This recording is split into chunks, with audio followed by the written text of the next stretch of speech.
the horse was worth less than the girl. Everyone at Hartfield Market knew it. A sway-backed gelding with a cracked hoof and a disposition that suggested it had long ago given up on the world. But when Lord Ashby led his daughter forward by the wrist, his fingers leaving white marks on her skin, and announced that she was part of the bargain, no one said a word. Not the farrier, not the blacksmith's wife, not the vicar standing 3 stalls away, pretending to examine turnips. The silence had a texture, thick, compliant, cowardly. And into that silence walked a man no one expected. Edward Hale, the Duke of Thornfield, had come to the market for a stallion. He had not come for a girl with bare feet and a dress that had been washed so many times it had forgotten its original color. He had not come for the way she stood, shoulders back, chin lifted, eyes fixed on a point above the crowd as though she could will herself somewhere else. He had not come for any of this. But when Lord Ashby shook her wrist and said, "She cooks, she cleans, she doesn't talk back. What more could you want in a deal?" Something in the Duke's chest turned over like a key in a rusted lock. She reminded him of someone. The realization hit him with the force of a physical blow. The angle of her jaw, the way her collarbones stood sharp beneath her skin, the particular quality of stillness that was not submission, but endurance. She reminded him of Catherine. Catherine, who had died in a fire at Briarwood Hall 6 years ago, while he stood on the lawn and watched the roof collapse and did nothing. Nothing. Because by the time he had understood what was happening, the flames had already won. How much? The words left his mouth before he could examine them. Lord Ashby's eyes went bright with avarice. For the horse? For everything. The transaction took 4 minutes. Lord Ashby accepted £12, 8 for the horse, 4 for his daughter, and walked away without looking back. The girl watched him go. Her expression did not change. Not a tremor, not a flinch, not the collapse of composure that Edward had braced himself for. She simply watched her father disappear into the crowd the way one watches weather change, with the resigned understanding that nothing about it was personal. "What is your name?" Edward asked. She turned to face him. Her eyes were the color of river stones, grey-green, flecked with something that might have been gold if the light were different. When she spoke, her voice carried the flat precision of someone who had learned that words, like bones, could be broken if handled carelessly. "Margaret." "Margaret what?" "Just Margaret. He sold the rest." The carriage ride to Thornfield took 3 hours. Margaret sat across from him, with her hands folded in her lap and her spine held away from the seatback, as though comfort were a debt she could not afford to owe. Edward watched the countryside pass and tried not to look at her. He failed. She was thin, not fashionably slender, but genuinely underfed, the kind of thin that spoke of winters measured in meals missed and summers counted in labor performed. Her hair was dark, pinned haphazardly with what appeared to be a bent kitchen fork. Her hands were calloused, the nails cut blunt. And yet there was something in the way she held herself that defied every visible evidence of deprivation.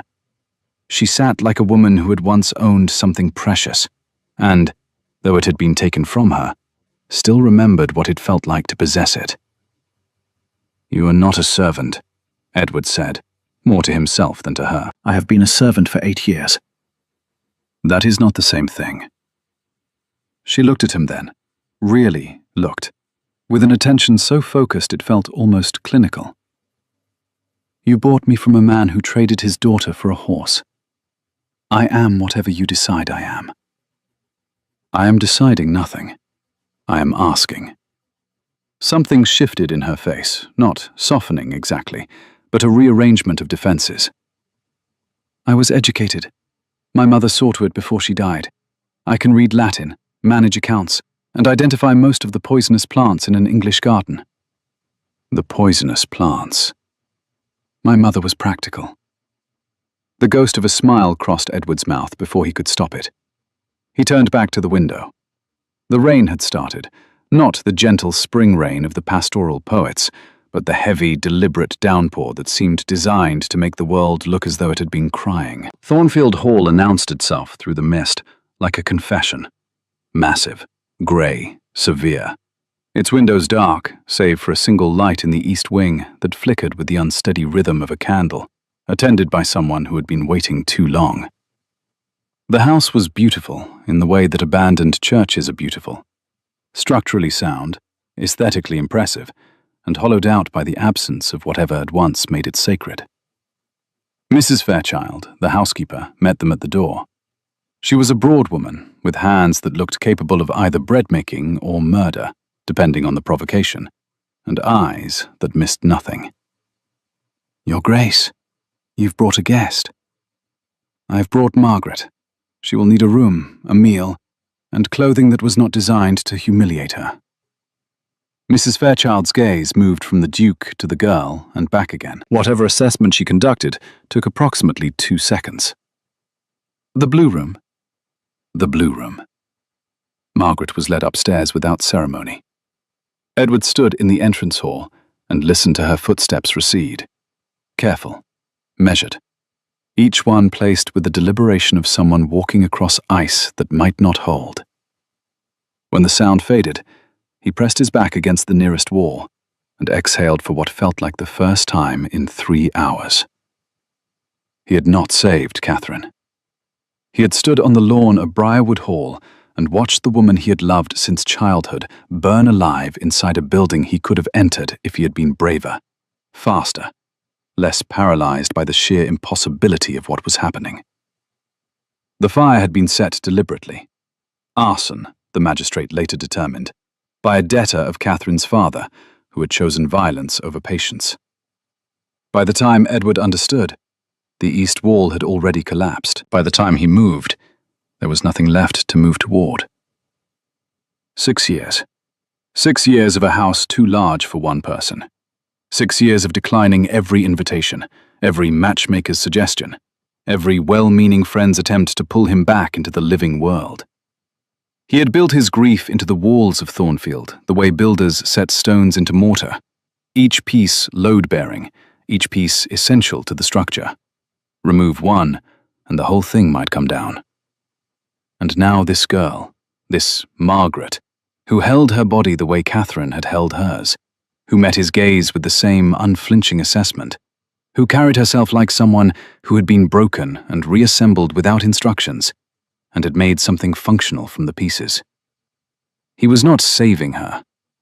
He was haunting himself. The morning light at Thornfield arrived through windows that needed cleaning. Margaret discovered this when she woke in the blue room. Actually woke in a bed, an event so foreign to her recent experience that she spent a full minute cataloguing the sensation before she trusted it. Clean sheets. A pillow with actual feathers inside it, not straw.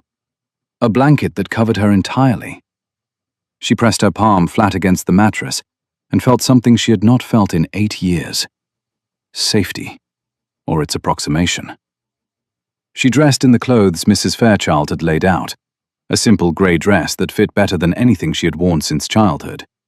The fabric was good, the seams straight. Someone had cared about these details.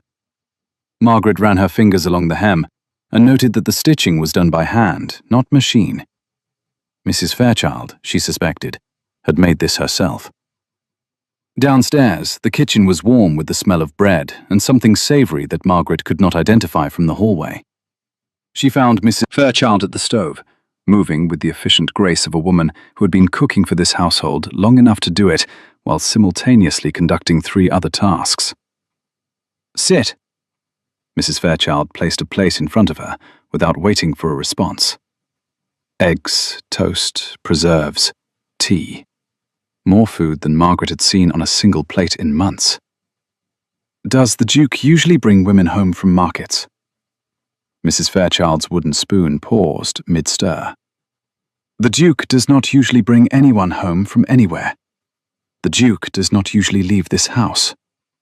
The Duke, until yesterday, had spent the better part of 6 years constructing a life designed to touch no one and be touched by no one." She resumed stirring. "So no, this is not usual." Margaret ate. The food was extraordinary. Not because of any particular culinary achievement, but because hunger has a way of turning the ordinary into the miraculous. She ate every bite, and then sat looking at the empty plate, the way one looks at evidence of something incredible. Why did he buy me? That, Mrs. Fairchild said, turning to face her fully, is something you will have to ask him, and I suspect the answer he gives you will not be the real one. The library was the warmest room in Thornfield Hall, and Margaret found it by accident, or, rather, by the kind of instinct that draws certain people toward books the way a compass needle is drawn toward north. It was a vast room, 2 stories high, with shelves that climbed toward a ceiling painted with clouds that had been accumulating dust since before she was born. The fire was burning. The Duke was in a chair by the hearth, reading, and he did not look up when she entered. She stood in the doorway for 11 seconds. She counted. "You may come in," he said, still not looking up. "The books are not locked." She entered. Her footsteps were silent on the carpet, a habit born of years in a household where making noise invited attention, and attention invited punishment. She moved along the shelves, her fingers trailing spines, reading titles with the quiet hunger of someone who had been starving for this specific nourishment. "You have Wollstonecraft," she said. Now he looked up. "You know Wollstonecraft?" "My mother gave me a vindication when I was 12. She said it would either make me furious or make me brave." Margaret pulled the volume from the shelf and held it. "It did both." Edward closed his own book. He studied her, not with the acquisitive assessment of the market, but with something more careful, more uncertain. "Your mother sounds as though she was a remarkable woman." "She was a woman who understood that the world would not make space for her daughter. So she built the space herself, in secret, out of books and questions, and the stubborn refusal to accept that ignorance was the same as virtue." Margaret replaced the book carefully. "She died when I was 14. My father sold everything she owned within a month. The books went first." "And then?" "And then I became useful. I cleaned, I cooked. I managed his accounts because he could not add a column of figures without losing his place. And when he ran out of things to sell, he sold me." The fire crackled in the silence between them. Edward's hand tightened on the arm of his chair, a small movement, barely visible, but Margaret noticed it. She noticed most things. It was a survival skill that had become, over time, something more like a diagnostic instrument. "You are angry," she said. "I am furious. At my father. At everyone who watched and said nothing." She tilted her head, studying him with that clinical precision again. "Including yourself?" The question landed like a stone in still water. Edward's jaw tightened. He stood, moved to the window, pressed his palm flat against the cold glass. Outside, the rain had not stopped. The gardens of Thornfield stretched away into grey obscurity, their borders invisible, their shapes reduced to suggestions. "I did not know," he said quietly. "No, but you have the look of a man who has failed to act before. Not yesterday. Before." He turned. His face had changed. Not anger, exactly, but something rawer, something stripped. "What makes you say that?" "Because you bought me the way a man repays a debt. Not with joy, with obligation." The sentence hung in the air between them like a bridge neither of them was yet willing to cross. Edward opened his mouth, closed it, turned back to the window. Margaret waited. She was good at waiting. 8 years of service had taught her that patience was the one luxury no one could confiscate. "There was a woman," he said at last. "Before. A woman I should have saved and didn't. She died because I hesitated. And I remind you of her." He said nothing, which was answer enough. Margaret crossed her arms. When she spoke, her voice carried something new. Not anger, not pity, but the quiet authority of a woman who had just identified the structural flaw in a building she was being asked to inhabit. That is not kindness. That is not rescue. That is atonement, dressed up as generosity. She held his gaze. "I will not be your penance, Your Grace. I have spent 8 years being someone else's transaction. I will not spend another day being someone else's ghost." She left the library. Her footsteps were silent on the carpet, but the door clicked shut behind her with the definitiveness of a verdict. Edward stood alone by the window. The rain ran down the glass in channels that merged and separated and merged again, like people who cannot decide whether they are better together or apart. His reflection stared back at him. A man who had thought he was doing something noble and had just been told, with surgical precision, that he was doing something selfish. She was right. That was the worst of it. She was entirely, devastatingly right. 3 days passed. Margaret and the Duke occupied the same house, the way planets occupy the same solar system, aware of each other's gravitational pull, maintaining careful orbits, never quite colliding. She spent her mornings in the kitchen with Mrs. Fairchild, learning the rhythms of the household. She spent her afternoons in the library, reading with the systematic veracity of someone making up for lost years. She spent her evenings in the blue room, sitting by the window, watching the last light drain from the Thornfield Gardens. Edward watched her the way one watches weather, from a distance, with an awareness that what one was observing had nothing to do with one's own preferences or plans. On the 4th day, the ledgers arrived. His steward, Mr. Grady, had been managing Thornfield's accounts for 12 years. He brought the quarterly books to the library every 3 months, presented them with the confidence of a man who knew his employer would not examine them closely, and departed with a self-satisfied air that made the servants uneasy.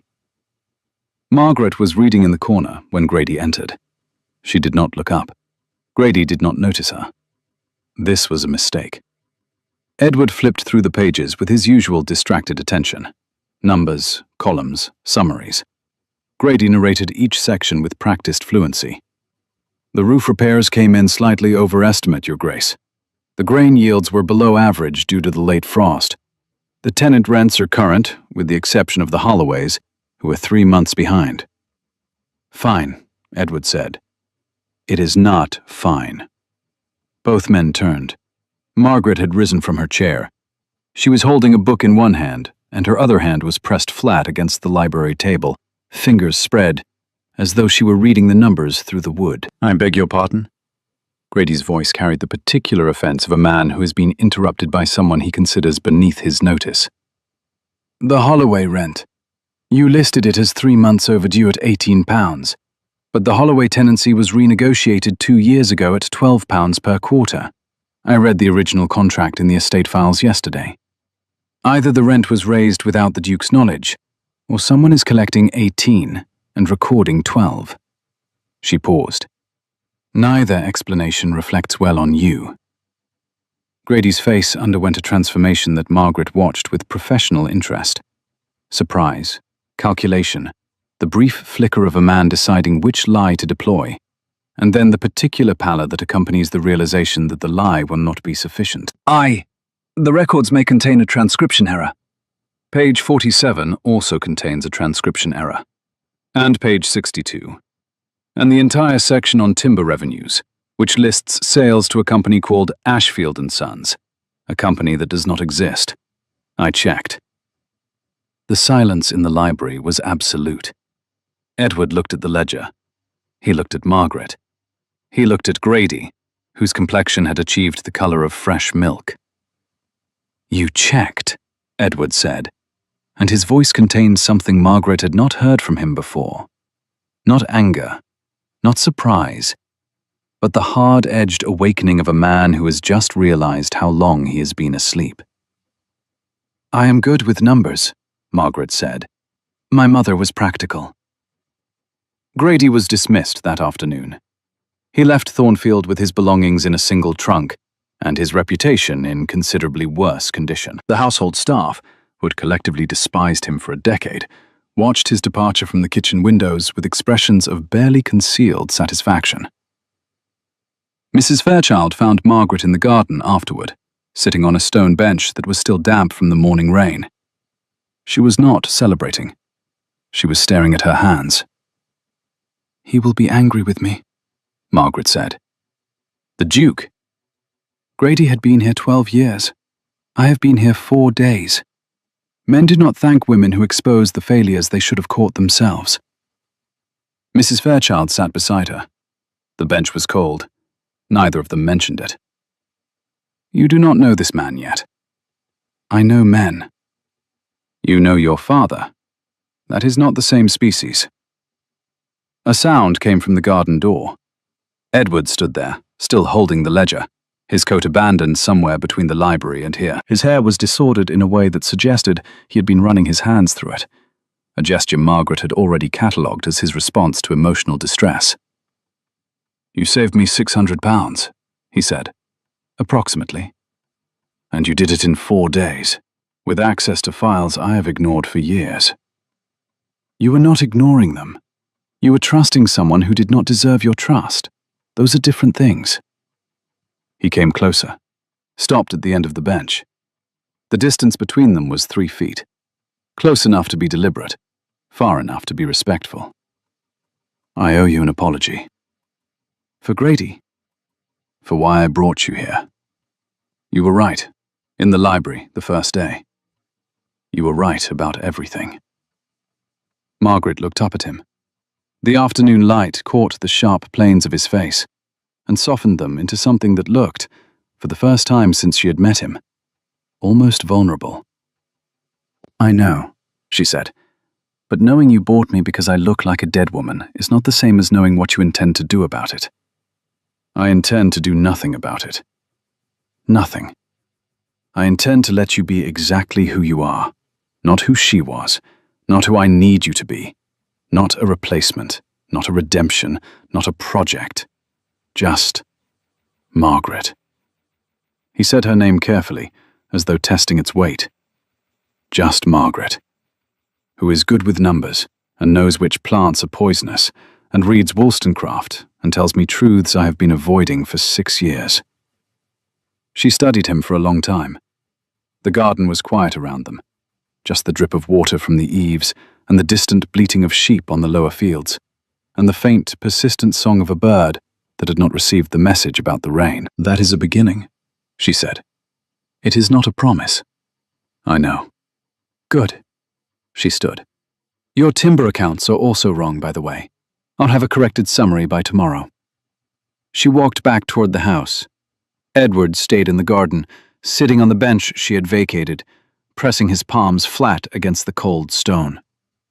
The impression of her warmth was already fading. He found himself wanting to preserve it. The weeks that followed did not unfold smoothly. They unfolded the way real things unfold, unevenly, with setbacks and silences and small, unexpected moments of grace. Margaret took over the estate accounts with an efficiency that bordered on surgical. She found 3 more discrepancies in Grady's records, recovered £200 in misallocated tenant payments, and negotiated a new timber contract with a local merchant that increased Thornfield's revenues by 15%. She did all of this from the library, surrounded by ledgers and correspondence, with her hair slowly escaping its pins as the hours passed and a cup of tea growing cold at her elbow. Edward found himself inventing reasons to visit the library. He would enter with a question about crop rotation or fence repairs, questions he knew the answers to, questions that did not require consultation. Margaret would look up from her work, assess the legitimacy of his question in approximately 2 seconds, and answer it with a precision that left no room for follow-up. He would stand there, holding the unnecessary question like an empty vessel, and wonder when he had become a man who fabricated excuses to be in the same room as someone. "You could simply sit," she said one afternoon, not looking up from a column of figures. "You do not need a reason to be in your own library." "I have a reason." "The question about hay storage was answered 3 days ago. You asked it again." "Perhaps I forgot the answer." "You have an exceptional memory. You quoted Virgil to me in the original Latin yesterday. You did not forget the answer about hay storage." He sat. The silence between them was different now. No longer the heavy, avoidant silence of the first days, but something warmer. something that had been worn smooth by proximity. Margaret worked. Edward read. The fire burned between them like a shared heartbeat. "Tell me about her," Margaret said one evening. Edward's hand stilled on his book. "About whom?" "Do not do that. We both know about whom." He set the book down. He looked at the fire. When he spoke, his voice had the particular quality of someone opening a door they have kept locked for a very long time. "Her name was Catherine Blackwell. We grew up on neighboring estates. She was the first person I ever met who made me feel that the world was not a problem to be managed, but a place to be inhabited. She laughed at things that deserved to be laughed at. She read everything she could find. She had a temper that could strip paint from walls, and she was the bravest person I have ever known." "How did she die?" "A fire, set deliberately at her family's home, by a man her father owed money to. I was there. I saw it start. I could have gone in. I could have—" His voice broke, a clean fracture like a bone snapping. He pressed his hand over his eyes. "I stood on the lawn and watched. By the time I moved, the roof had collapsed." Margaret was quiet for a long time. The fire popped. Outside, the wind had picked up, pressing against the windows like something trying to get in. "You could not have survived that fire." "You do not know that.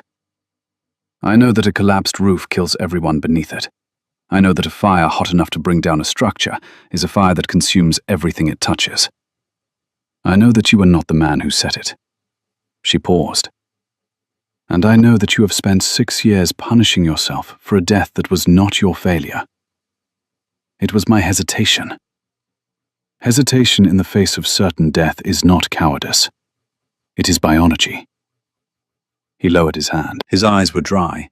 The grief had been refined past tears, condensed into something harder and more durable. "You sound very certain." "I am certain. Because I watched my father sell me to a stranger, and I did not fight him. I did not scream. I did not run. I stood there and allowed it to happen because in that moment, my body understood something my mind refused to accept. That fighting would not change the outcome. It would only add bruises to the transaction." She met his gaze. "We do not choose our paralysis. We choose what we do after it." The sentence settled between them like an anchor dropping into deep water. Edward looked at Margaret, not at the ghost of Catherine, not at the instrument of his own atonement, but at the woman sitting across from him, who had just offered him something no one else had been able to give in 6 years. Permission to stop. "Thank you," he said. "Do not thank me. Agree with me. They are different things." "I agree with you." "Good. Now, your fence contractor is overcharging you by 12%. Shall I address it, or would you prefer to continue paying for his incompetence as a form of character building?"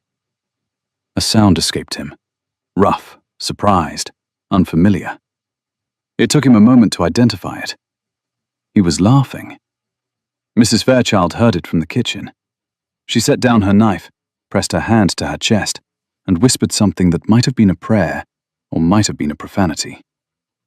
After 6 years, the difference felt academic.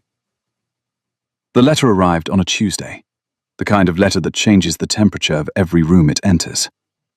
It was addressed to the Duke of Thornfield, in handwriting so precise it looked mechanical, and it bore the seal of Ashby Park. Lord Ashby wanted his daughter back. Not, the letter clarified, out of paternal feeling. Out of business. He had arranged a marriage for Margaret, a wealthy widower named Cornelius Pratt, who needed a wife to manage his household and his 4 children, and who was willing to pay handsomely for the privilege of acquiring one without the inconvenience of courtship. Pratt had offered £200. Lord Ashby wanted Margaret returned so he could complete the transaction. Edward read the letter twice.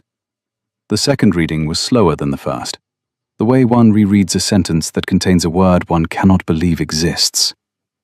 Then he folded it carefully, placed it on his desk, and went to find Margaret.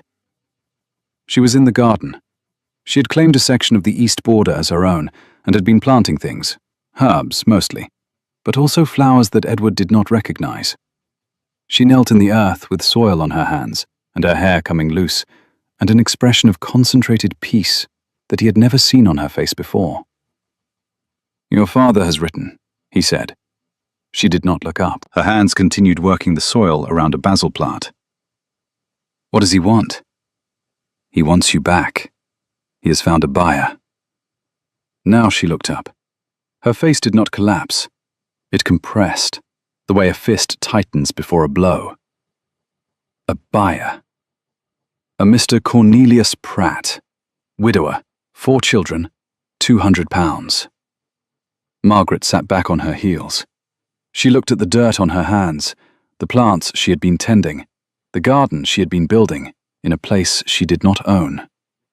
Then she laughed, a short, sharp sound that had no joy in it. "I have increased in value. He sold me for £4.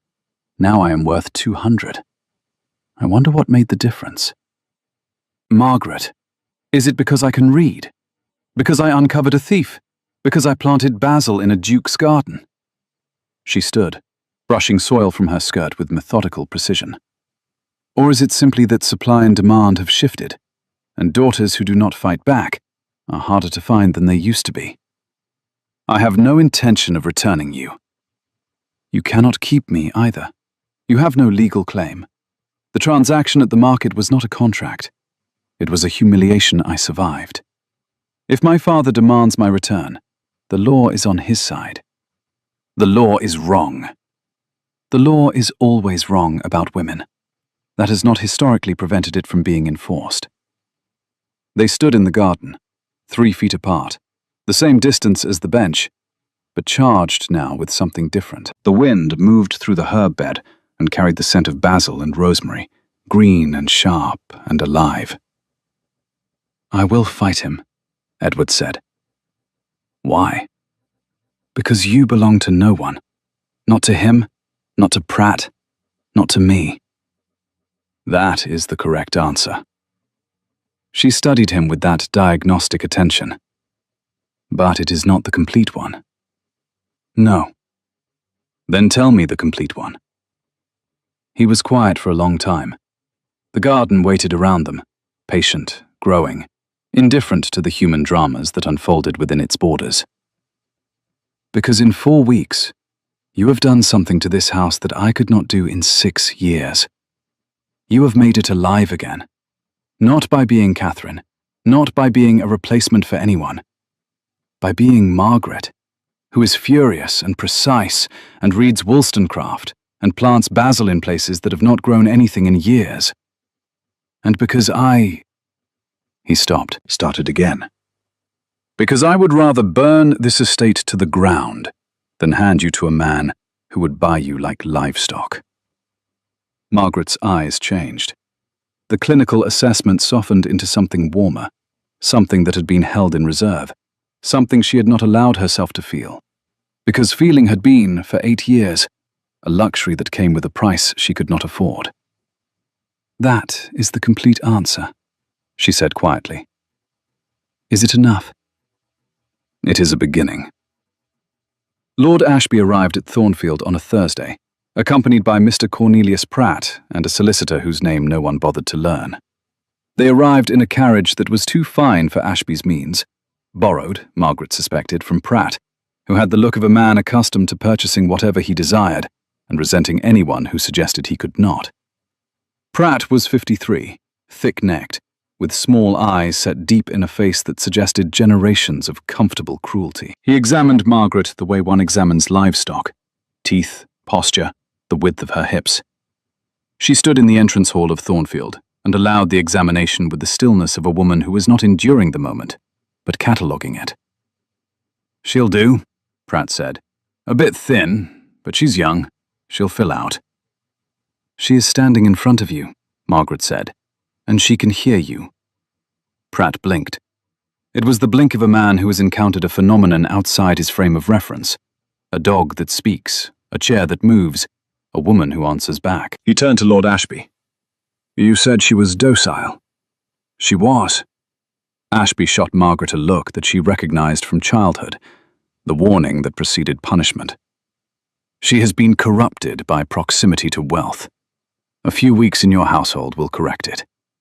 Nothing will be corrected, Edward said from the doorway, because nothing will be transferred. He entered the hall the way weather enters a room, changing the pressure, the temperature, the quality of the air. He was dressed in black, which Margaret suspected was deliberate. He looked exactly like what he was. A duke who had decided that something under his roof was worth defending, and who possessed the resources and the fury to defend it. Lord Ashby, Mr. Pratt. He did not offer his hand. You are in my house. You will not speak about a person under my protection as though she were inventory. She is my daughter, Ashby said. I have legal custody. You sold your legal custody for £4 and a horse with a cracked hoof. If you would like, I can produce witnesses. The farrier, the blacksmith's wife, the vicar. Edward's voice was conversational, but beneath the conversation was bedrock. I also have a solicitor. His name is Wentworth, and he has spent the last week preparing a petition to the Court of Chancery, arguing that your habitual sale of a dependent constitutes abandonment of parental authority. He is quite confident. The solicitor, whose name no one bothered to learn, shuffled his papers nervously. Pratt stepped forward. Now see here, Thornfield. I have a contract. You have a piece of paper signed by a man who had no authority to sign it. A contract for the sale of a human being is not enforceable in English law. It is, in fact, evidence. Edward paused. Would you like me to submit it as such? The room was very quiet. Margaret stood between the two parties, her past on one side, her present on the other, and felt the particular vertigo of watching your own life become a negotiation between men. She had felt this before, at the market, at Ashby Park, in every room where her father had conducted business with her body as the commodity.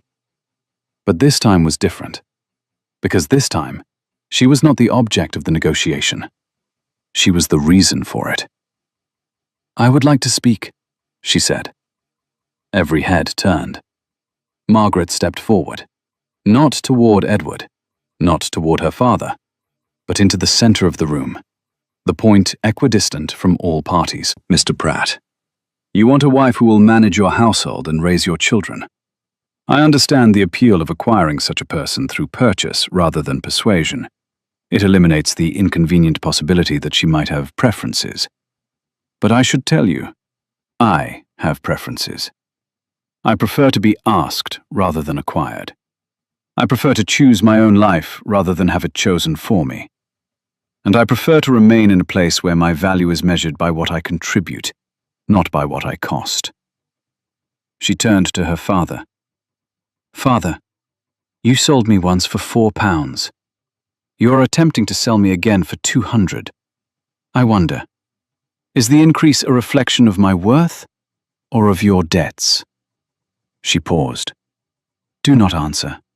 I know which it is. And then she turned to Edward. And you, if you fight this battle for me, you must understand something. I am not Catherine. I will never be Catherine. If you defend me, it must be because I am Margaret. Difficult, precise, inconvenient, alive. Not because defending me allows you to rewrite a night 6 years ago when you stood on a lawn and could not move. The hall was silent. 3 men looked at a woman who had just dismantled each of their positions with the efficiency of a surgeon and the calm of a philosopher. Edward spoke first. I know exactly who you are, and you are right. I cannot rewrite what happened to Catherine, but I can choose what I do now. I choose to fight for you, not as atonement, as recognition. Recognition of what? That you are the most extraordinary person I have ever met, and that this house, which I turned into a tomb, has become a home since you arrived. Not because you replaced anyone, because you refused to. Margaret looked at him for a long time. The entrance hall of Thornfield was cold, draughty, its stones carrying the chill of centuries.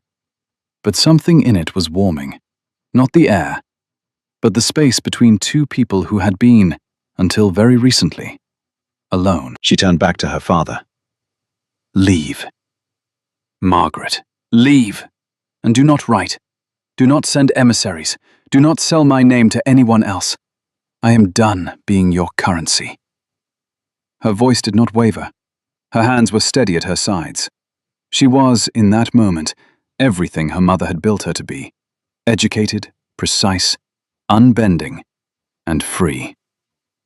Lord Ashby looked at Pratt. Pratt looked at the solicitor. The solicitor looked at his shoes. The three of them left Thornfield without another word, their carriage crunching over the gravel drive, growing smaller and smaller until it disappeared around the bend, like a sentence being erased. Mrs. Fairchild appeared in the kitchen doorway. She was holding a bread knife and wearing the expression of a woman who had been prepared, if necessary, to use it. "Is it over?" "It is over," Margaret said. "Good." Mrs. Fairchild returned to the kitchen. Moments later, the sounds of aggressive bread cutting filled the hall, each slice carrying the force of every opinion Mrs. Fairchild had been too professional to voice for the last hour. Margaret turned to Edward. They stood in the entrance hall, 3 feet apart, in the place where everything had changed. "Thank you," she said. "You told me not to thank you. You told me to agree. I am extending you the same courtesy." "Fine. What should I agree with?" "That you will stay. Not because I ask, but because you choose." "I choose," she said. And then, more quietly, "I have been choosing this for weeks. I simply was not willing to say it until I was certain you were not choosing a ghost." He reached out. His hand stopped halfway, hovering in the air between them, uncertain, a question in physical form. Margaret looked at it. She thought about every hand that had gripped her, pulled her, directed her, controlled her. She thought about the difference between a hand that takes and a hand that offers. She placed her fingers in his. His hand closed around hers, gently, carefully, with the deliberate attention of a man handling something he understood to be both strong and precious. The warmth of his palm moved through her skin like a message in a language she had almost forgotten. "Your hands are cold," he said. "They are always cold. My mother said it was because I keep all my warmth on the inside." Your mother was right about everything. Almost everything. She thought parsley was worth growing. It is not. He laughed again. The sound was warmer this time, fuller, and Margaret felt it in her chest the way one feels music, not as information, but as resonance. The spring unfolded around Thornfield like a story being told for the first time. Margaret's garden grew. The basil, the rosemary, the thyme, the lavender she had planted along the south wall that filled the air with a scent so beautiful it made the bees drunk with gratitude. She reorganized the estate accounts so thoroughly that the new steward, a young man named Fletcher who had the good sense to be terrified of her, ran his numbers with an accuracy that bordered on paranoid. Edward began leaving the house. This was, according to Mrs. Fairchild, approximately as remarkable as the sun changing direction. He rode the lower fields. He visited tenants. He attended a church service and managed not to look as though he was being tortured. He did all of this because Margaret had told him, one afternoon in the library, that a man who builds his entire life around avoiding pain will eventually become the thing he is trying to avoid. A cold room, a locked door, a house where no one lives. "That is not kindness," he had said. "That is a diagnosis." "I am a moral force," she had replied. "We diagnose. It is what we do." He had looked at her then the way one looks at a fire, with the understanding that the thing warming you is also the thing capable of consuming you, and with the willingness to stay close anyway. They walked the grounds together in the evenings, long, slow circuits of the garden, the orchard, the path along the stream where willows trailed their fingers in the water. They talked about everything and nothing. She told him about her mother's library, 14 books that had contained, in Margaret's estimation, more wisdom than the entire collection at Thornfield. He told her about the year after Catherine's death, when he had not spoken for 3 months, and Mrs. Fairchild had communicated with him entirely through the emotional content of his meals. Bland food for numb days, spicy food for angry ones, pudding when she decided he needed to remember that pleasure existed. "She fed you back to life," Margaret said. "She is relentless." "She is magnificent." Those are the same thing. One evening, they stopped by the stream. The sun was setting behind the western hills, painting the water gold and the willows bronze, and Margaret's face in a light that made Edward forget every other light he had ever seen. "I need to tell you something," he said. "You love me." Her voice was matter-of-fact. "I have known for some time." "How long?" "Since the hay storage question. The second time." "That was 3 weeks ago." "Yes." "You have known for 3 weeks and said nothing." "I was waiting." She turned to face him. The stream moved behind her, gold and bronze and endless. "I was waiting to see if you loved me. Not the memory you found in my face. Not the redemption you built from my presence. Me. The woman who reads your accounts and corrects your gardener and tells you truths you do not want to hear."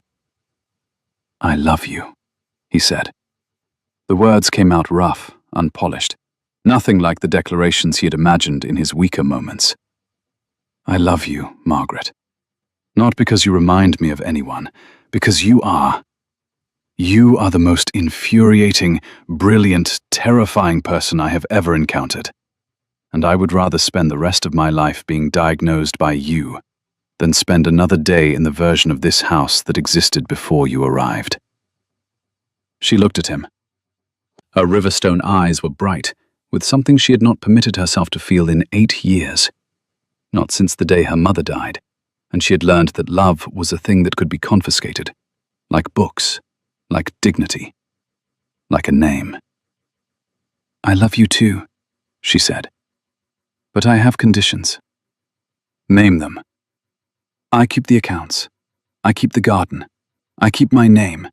Margaret, not the Duchess, not Lady Thornfield, not any title that replaces who I am with what I married.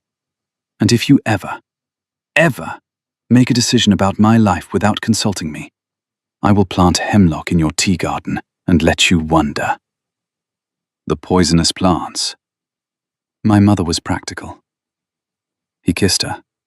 Not the careful, tentative kiss of a man testing permission, but the honest, desperate kiss of a man who had been standing outside a fire for 6 years and had finally found the courage to walk in.